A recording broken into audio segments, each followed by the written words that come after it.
From a strange pink lake in Australia to a forgotten village in Italy, and from the most polluted place on Earth that would kill you within hours to a world that has been isolated for millions of years, here are the strangest places on Earth.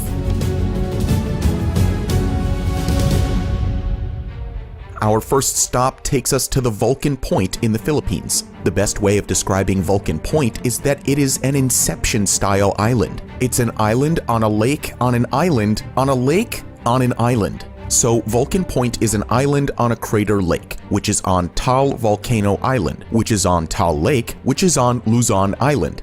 And Taal Volcano Island should give you a clue as to how these islands are formed. The regular eruptions in this area have resulted in a truly extraordinary landscape. As beautiful as this scenery is, Taal Volcano has killed 6,000 people in its recorded history. A huge eruption occurred in 1977 and started rumbling again in 1991. There have been 33 recorded eruptions, and it is the second most active volcano in the Philippines. Its latest major eruption was in January 2020, when 23,000 people had to be evacuated.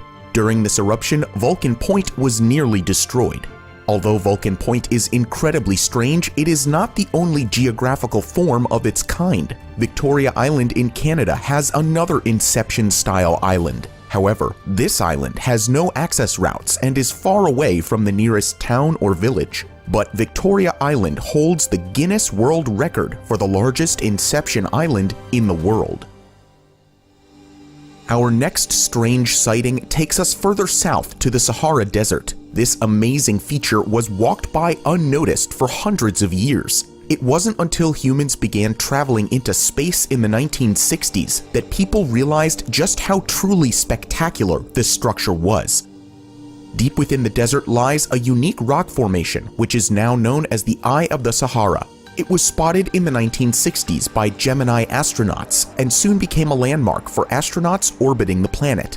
Several theories have been proposed as to what this could be, but the craziest theory must be that this formation is the lost city of Atlantis. The Greek philosopher Plato spoke about the lost city having concrete rings around it. But this theory is not taken seriously by many scientists. It was also argued that this could have been a meteorite, but a more widely accepted theory is that the rings are molten rock from the surface. According to NASA, this circular geologic feature is thought to be caused by an uplifted dome. Geologists would classify it as a domed anticline, which has been eroded to expose the originally flat rock layers.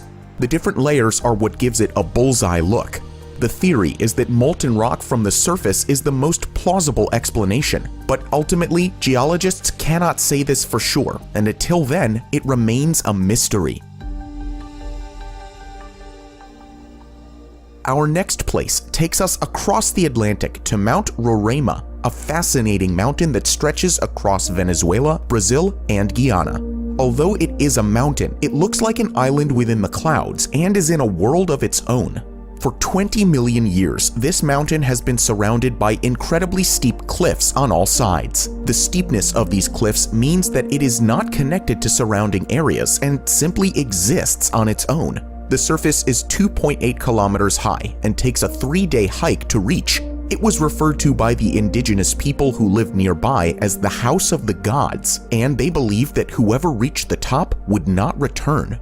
In the early 20th century, this mountain was visited by British author Arthur Conan Doyle, who wrote the Sherlock Holmes series and was inspired to write a novel called The Jurassic World, about a land on Earth where dinosaurs still exist. Doyle's book was based on the theory that dinosaurs or life forms still exist in this place. This has obviously never been proven, but still, a lot of this area has remained unexplored till this day. When working for National Geographic in 1989, German explorer Uwe George said, "None of us have found primordial creatures or their fossil remains there, but the terrain is so difficult that only a fraction of the 44 square miles has so far been explored." What have been found are black frogs, dragonflies, tarantulas, and plant life which are found nowhere else. Mount Roraima is truly a world of its own.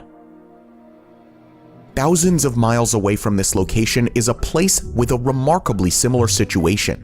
While Socotra Island is technically part of Yemen, the island itself is stranded in the middle of the Indian Ocean and closer to Africa than the Middle East. It is 240 kilometers from Somalia, but 380 kilometers from the Arabian Peninsula.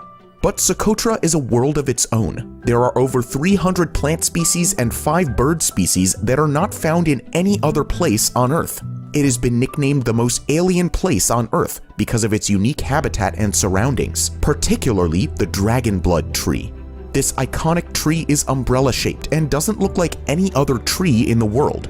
But Socotra is also an island marred by conflict. It has been known as a pirate base as far as Marco Polo. More recently, it has often been a refueling place for Somali pirates and has also been impacted by the ongoing war between Yemen and Saudi Arabia.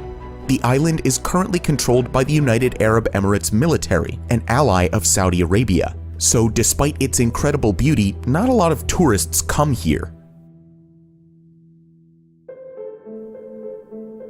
Moving on to the Bahamas, we have one of the deepest known blue holes. While this is a popular tourist spot, the feature is also helpful to us when researching extraterrestrial life forms. Cave scientists are discovering microbial life deep in caves, which are feeding upon sulfur compounds that are apparently toxic to any other form of life. Similar conditions might exist in pitch-black oceans millions of miles away, perhaps under the icy crusts of Jupiter's moon Europa and Saturn's moon Enceladus.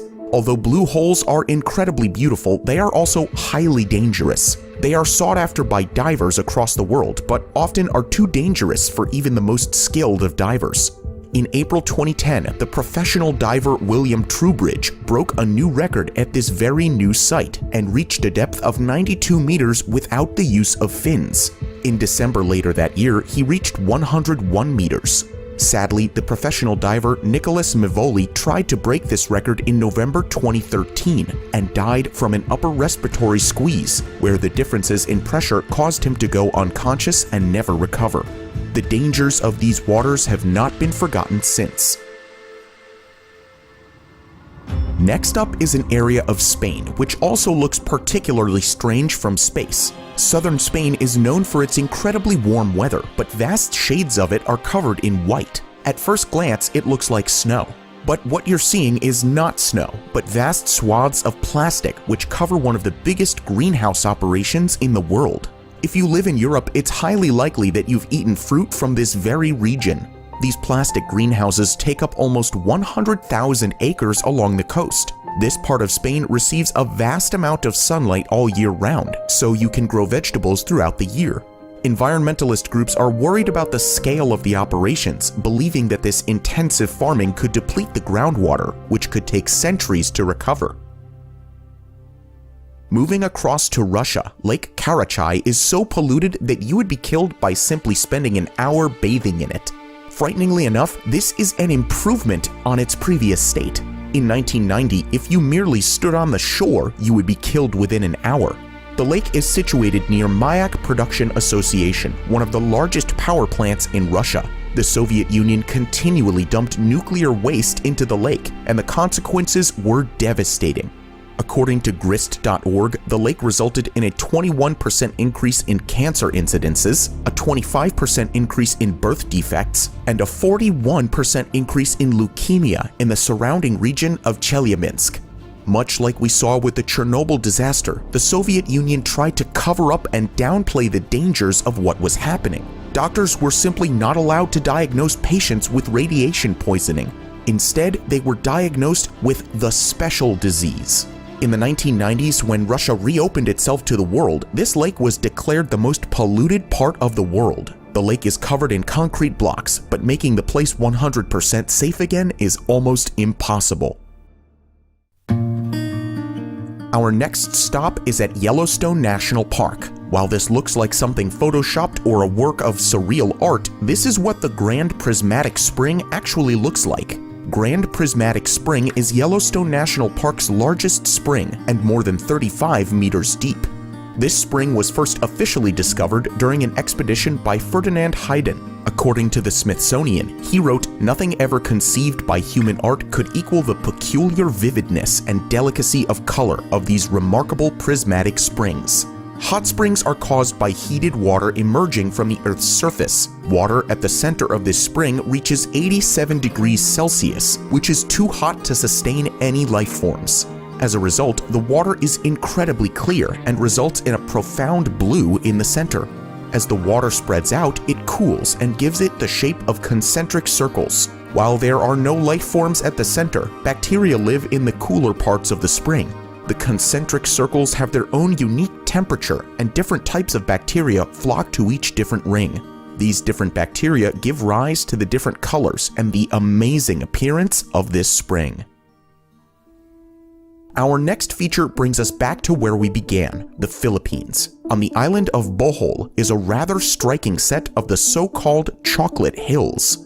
On this island, there are 1,776 mounds spread over 32 kilometers, and they go up to 122 meters in height. The Chocolate Hills are only chocolate-colored during the dry season and grow grass for large parts of the year. The only similar set of mounds can be found on the island of Java in Indonesia. The legend surrounding the hills is that two giants fought for several days and began hurling stones and rocks at each other. They eventually became friends, but these hills remained. Another legend tells the story of a broken-hearted giant whose tears dropped to form these mounds. Geologists, meanwhile, think that the weathering of marine limestone is the reason behind its appearance. From Chocolate Hills to Pink Lakes, our last stop takes us to a mysterious salt lake in Western Australia. The first official account of this lake was in 1802, when British navigator Matthew Flinders was wandering through Western Australia through an uninhabited archipelago of islands and couldn't believe his eyes. This lake became an extremely useful source of salt, and in later years has become a tourist attraction. It is safe to swim in this lake, and the extremely salty water means that there are little to no life forms living in these waters, and it's incredibly easy to float. That being said, tourists are strongly advised not to drink the water because of the high salt content. It was as recent as March that Scott Teig at the University of Vermont in Burlington discovered why the water is pink. The water is inhabited by bacteria and algae, which contain purple, red, and orange carotenoids, which help protect them against the extreme saltiness. It is the mix of all of these colors which results in its bubblegum pink state. And that brings us to the end of our video.